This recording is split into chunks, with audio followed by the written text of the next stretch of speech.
Alright guys, and welcome back to Yoast Built. So tonight I have something very special for you guys. We made the trip 2 hours over to Norrisville, Pennsylvania to the Turbo Dodge Trans Shop.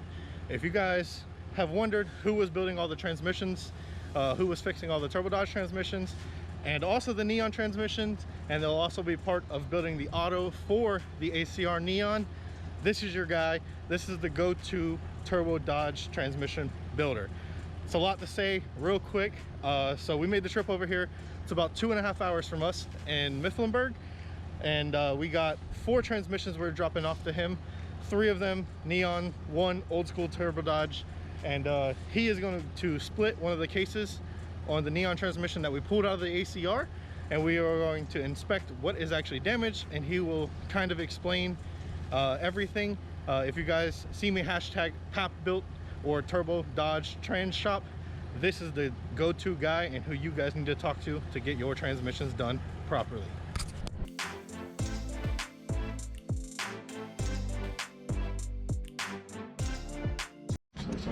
Yep. QDF 31. Yep. Yeah, that's the Neon. That's the Neon Quaif. QDF 31.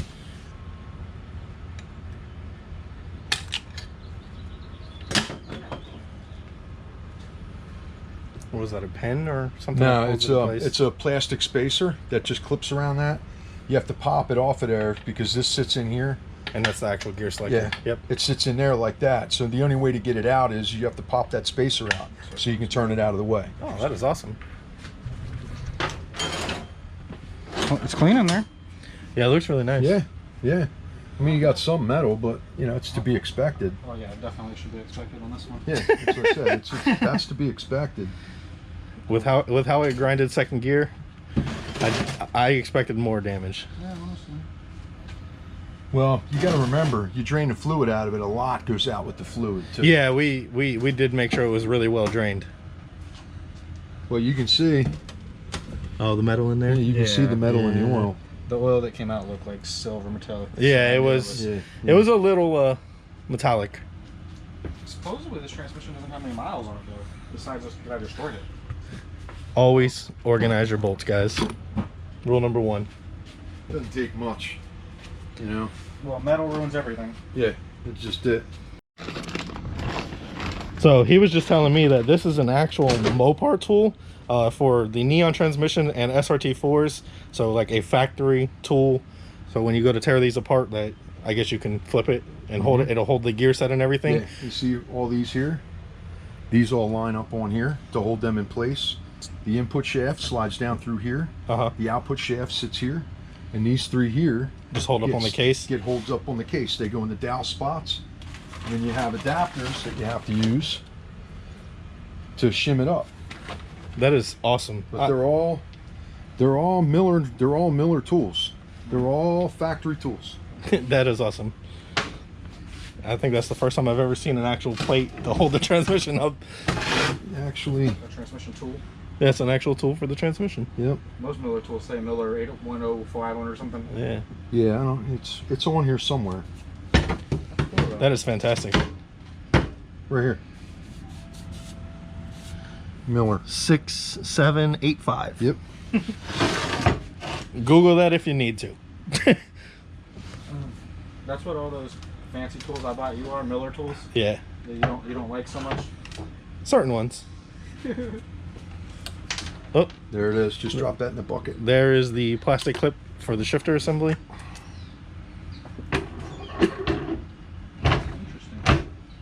It just slides right in place. Yep, that's it. The more you know.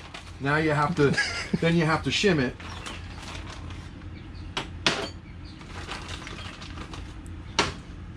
Oh, for the hair? Yep.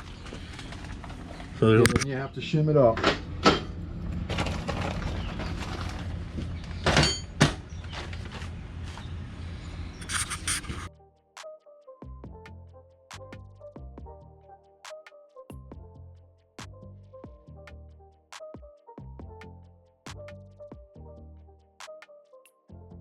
These 2 shafts going in these bearings are very light press. You know, yeah, should you press them together? Yes, but it's a light press. I gotcha. So if you take your time and drive them out evenly and everything, it's not going to hurt it. It's not like you don't need anywhere near even a half a ton to take them apart. I gotcha. Oh, so or put them together. you don't need one of those big presses. You don't need a big press. So just a nice tap of a good hammer and A steady hammer. Yeah, pretty much.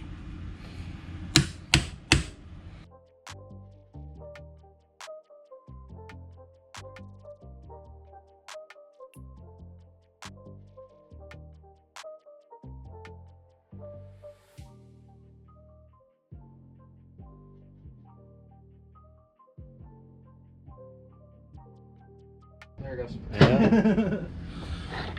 Just like magic. Now that piece jumps out the way. So now your cases are off completely. You still got your gear set together. Yep. So it's very unlike the other one, Yeah. which kind of slides together as it goes in. Yep. Yeah, as you're loading it, as you would be loading it in. You'd slide it all together. Yeah, I've so watched my slide dad it. do it a bunch of times, so. Yeah. I love those bronze ones. Yeah. It's you either don't in need or both. out. Yeah. Yeah, there is no. Yeah, there is no. Especially when you add the extra one on the back. Yep. Everything that looks pretty okay so Yeah. far.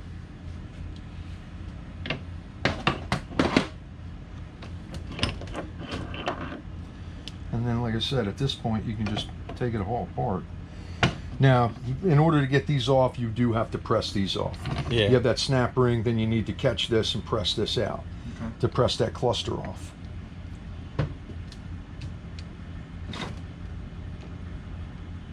So right here's where Michael's expecting to find damage though, right here on this one. Yeah, on these parts. Right here, right? Yeah, you would think in there in the dog teeth. So it broke the piece next to it. This. So that's the wear right there. Yep. There's the damage. Yeah, the stands here, they're missing on that They're one. missing on this one altogether. Yep, they're Look here, gone. compared to here. Yeah, and that's what you're There's looking for. nothing there. Oh yeah. And look, all of them are missing. Oh, so we broke the stands off the whole thing. Yep. And you see this one down here? How they're all done there? Yep. Yeah, that's why So- you're missing the stands up. So the question is, where did those go though? They're in there somewhere. Well, we came out the drain pan when we, It's just who knows?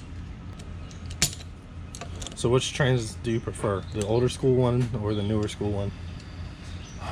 I prefer the old school ones because I probably built about, 2,000, 3,000 of them. You know, it's like one of them things that you can do in your sleep. Yeah, like riding know? a bicycle, no matter what, you can do it. Yeah, and it's just once you did it like 2,000 times, you can do it no matter Yeah, what. that's just it.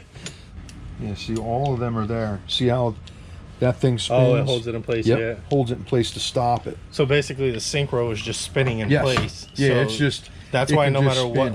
RPM, it Yeah, would not because- catch. Yeah, because nothing's lining up. So no matter what you're forcing it into. So basically, this catch right here is what holds, here, so that when you hit the RPM, it lets it slide into the gear easily. On that gear, these are completely broken off, all three sides. So basically, it's like this, and it's just spinning. So when you would engage it in gear, it could be here, it could be here, shoving and it it's together. and you're not, it's the transmission itself is not letting you put it in smoothly. You're literally putting force against it to shove it into second gear, and that is never good. That's why. See how much flop you have in there. Oh yeah. I love the laugh, man. Yeah, that's. It's always fun to destroy stuff, right? It is. It is not fun to destroy stuff. Dude, realistically, if you can't look at it and like giggle and shit, knowing what you were doing when it happened, Oh, I know how I broke it. that's what I mean. You know what I mean? It's just I if can you tell you can't the look moment- at it and like giggle, knowing what you were doing when it happened. This is what happens when you have a twin disc and your clutch cable breaks half, like completely in half, And you're nowhere near home. and you're nowhere near home, and you drive home in second gear, shoving it in and out, starting in second gear. Sooner or later, you are going to destroy something, and it happened. I'd rather find that Do you have a out. way to tell if this is for sure a 394 one? If it's what? For sure a 394? The one you just took The gear ratio from this to this. Because we don't. Yeah, basically you Because just gotta somebody count. built this. Count teeth. Obviously. So we don't know.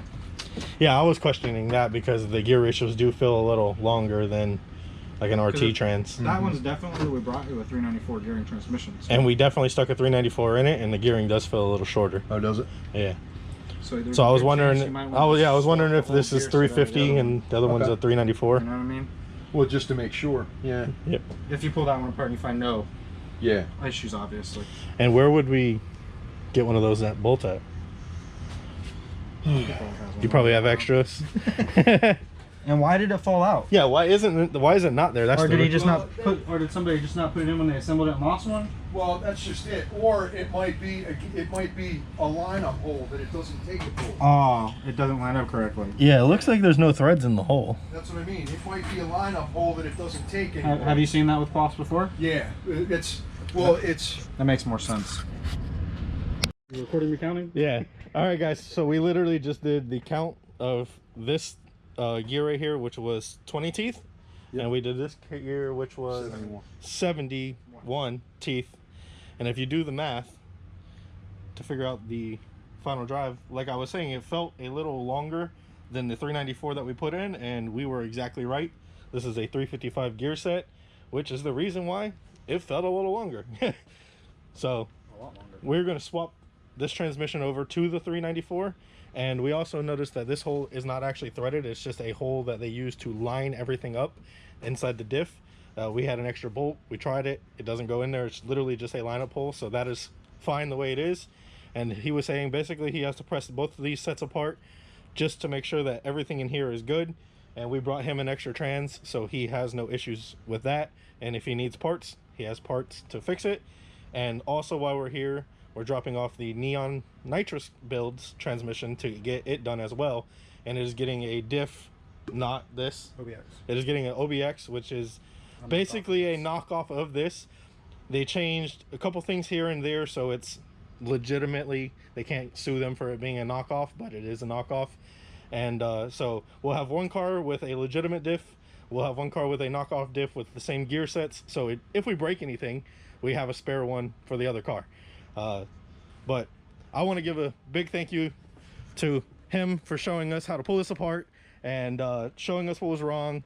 And if you guys need anything to do with rebuilding these transmissions, hit him up on Facebook. Yep.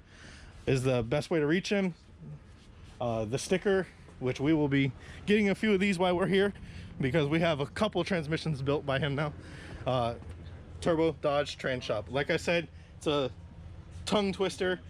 If you guys come out to Sadak, if you guys don't know what Sadak is, look it up. It's the Shelby Dodge meet, basically. They did push it back till next year, so we have a whole year to get all the cars ready for it now. So hopefully it is in Pennsylvania and we can get the most cars we've ever seen at this event. But like I said, I want to give a huge shout out to him. Check him out on Facebook. If you guys need any transmission work done on your Turbo Dodges, hit him up. Best shop around. Easily, like he said, built 2,000 or 3,000 of these transmissions, knows them in and out, has all the tools, all the proper everything to get them done correctly. So hope you guys enjoyed the video. As always, give us a thumbs up, share the video, and leave down in the comments below what you think. Neon nitrous car, neon turbo car, same transmission, same gear ratio, knockoff diff versus real diff. Until the next one, as always, you guys are the best.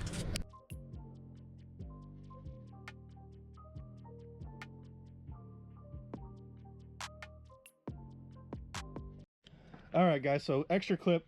This is the gear that you saw Jamie put in his auto swapped SRT4, and you said these are who makes these? Frana. Frana. So Frana is basically like Liberty, but another producer of gear parts.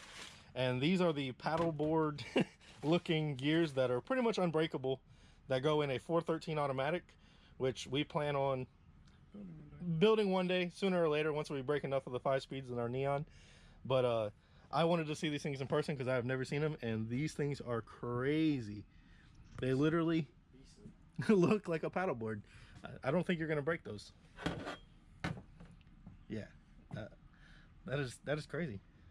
So this is a custom billet rear plate for 413. Yeah, it's the diff cover. Yeah, Langle. So what we're looking at here is the input shaft for the automatic transmission that is custom built to accept a 904 spline, which is a lot stronger. And like I said, the shop has all of the Turbo Dodge parts you would ever need. You can't buy these. These are custom built. So there's 2 of them here. And yeah, well, 3 of them. He has another one. But just another cool... This is a stock one. Oh, that's a stock one. Yeah, this is the stock one. Yeah, that's the stock one. You can tell the difference. Yeah, that's a stock one because it's hollow. Oh, are these... Yeah, that's not hollow. That's crazy. You feel the weight difference? Oh, wow.